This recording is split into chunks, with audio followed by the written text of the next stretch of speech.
with all the lakes and stuff. And is he still doing that? Yeah, he's still going. Yeah, because I know. I mean, listen, this is Brexit Day, and I've been hearing about the plight of farmers now for about 2 years. They've never had it easy, and I don't know if it's going to get any easier, to be quite honest. But was he? He never encouraged you to follow in his footsteps.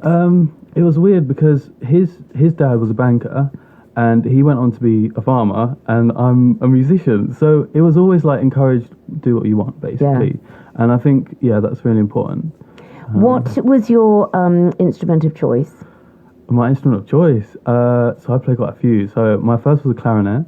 Wow. And then I played guitar, I played bass, a bit of drums, and a bit of keys. And so you were doing this as a kid. Were you given, the obligatory Saturday morning lessons, or did you learn at school? Yeah, I learned at school, but I went to learn guitar at a charity, Pilgrim Band Trust, and they're really good. And I went to teach with them as well in Reigate. So.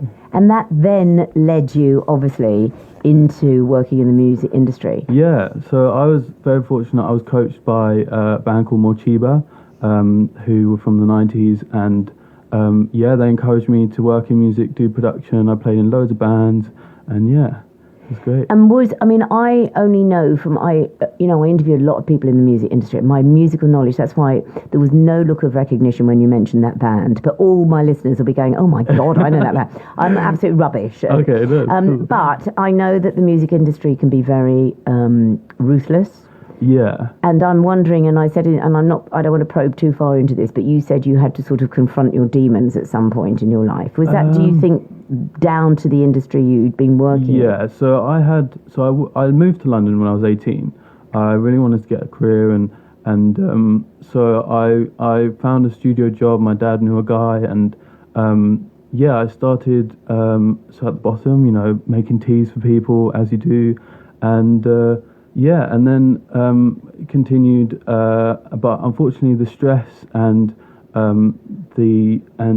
I sort of touched a recreational drug, and basically it triggered off mental health, and that was quite a serious thing for me. I had to take a break, but it can be ruthless. I've been sacked from jobs as well, which has been hard, and you have to pick yourself up and keep going. But And was it when you took the break? To use a cliche, time to smell the roses, was it then you came up with this idea of encouraging people to go back to what they enjoyed in their life? I always encourage people to do what you love. Like, that's the most important thing. Last year I did a course called the Pop-Up Business School, and it changed my life. It was incredible. They help people start businesses doing what you love, your passions, and Well, it makes sense, doesn't it? I mean, it's like, I moan about this job from time to time, right? Because we all moan, don't we? But if you're doing a job you love, it's not a job, is it? In the end, it's like, and that's, I was on a commuter train today with people who obviously don't do it, and you feel so sorry for these people, and that's why they're just waiting for their holidays, because I've probably 70% of the population just do a job because it's a means to an end. Yeah. No, I was chatting to, because I did a bit of writing this morning with a friend, and we were chatting about that sort of stuff, about how it's a shame because it starts young, I think, especially with education. That they ask you into a careers office to ask what you want to do when you're still a child, basically. And then you're set on that path. Yeah. I think it's so... damaging. It's sad, but isn't it? So tell us what you do now then. So I'm based down in Surrey, but I do commute up to London, and I'm working with artists and bands. I'm offering sort of free consultation to chat about music. I also help with mental health as well. Like, it's all coming together nicely, because a lot of musicians do suffer with mental health, and I've just found it's a really good way to connect with people and bring it to light a bit more. It needs talking about. But really. It's interesting, isn't it? It's a lot of writers suffer with mental health, and that's without eulogizing it. It's why they're brilliant. It's why so many without naming names, so many lyric writers are so absolutely brilliant, because they're fighting with their own demons every single day. The pain, and also poets and authors, and so. yes, maybe if you get it out in music and get it out on paper, it helps in a way. But I don't think, I don't know if there's ever been one person there that specialises in this before. And who, to get them to realise that there is help out there.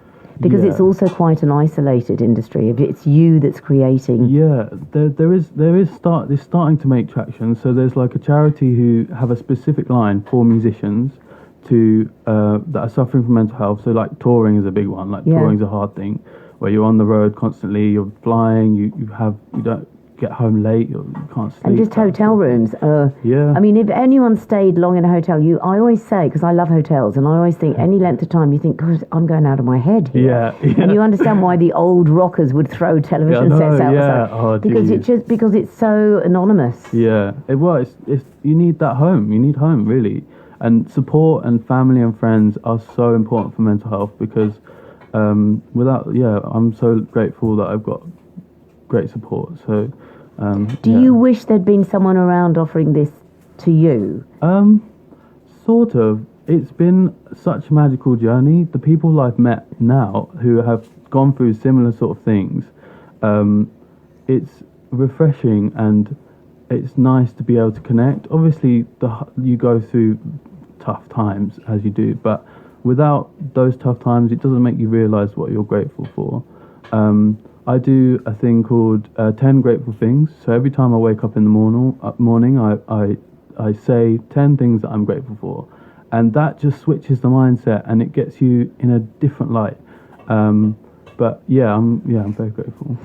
Instead of just moaning, as I say, somebody said to me, "Why do you keep moaning?" And I just thought, "Gosh, it's really, you get into this routine where you just become negative about everything." Yeah. So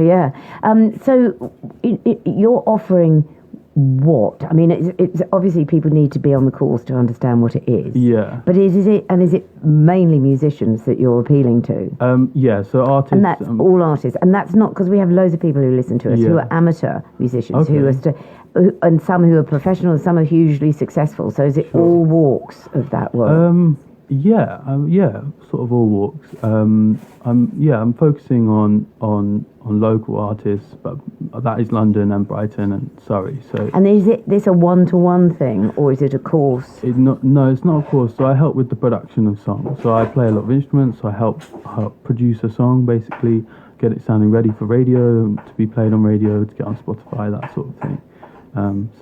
I have a studio at home, and And you have a wealth of knowledge that you've acquired through your own life.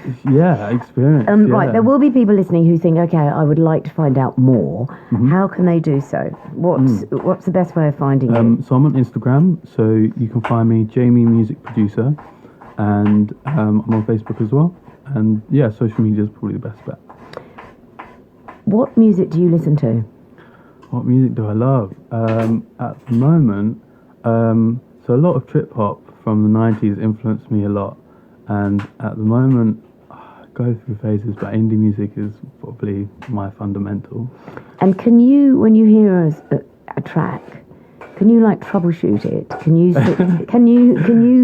Yeah, I bet you can. That must be really frustrating, actually, isn't it? It's a bit. I've heard people with perfect pitch. I don't know if you know much about perfect pitch, but perfect pitch is where you can hear the note, and people can hear it on the bus. So like a bus goes past and they can hear the note, and apparently that is so frustrating. Really? Yeah, like luckily I don't have it. It's a blessing and a curse, obviously, but yeah. So they wouldn't need a tuning fork or anyone to play middle C. They just hit the note. Who's got that? Do you know Charlie Poof? No. Charlie Poof? Yeah, he's a... we play him, apparently. I've never played anyone called Charlie Poof. Have we? See, I told you walked in on completely the wrong show. The two were going, yes, Joe, you played it. He has perfect pitch. Yeah, it's fascinating. And is that, you're just born with that? Yeah, you are, yeah. I think you're fascinating. Thank you so much for coming in. If you want to find out more and you want to contact him, he's Jamie Music Producer, all one word. That's on Instagram. His name's Jamie Amos, but if you put Jamie Music Producer down on Instagram, you will find him. Jamie, thank you so much for coming in. Thank you.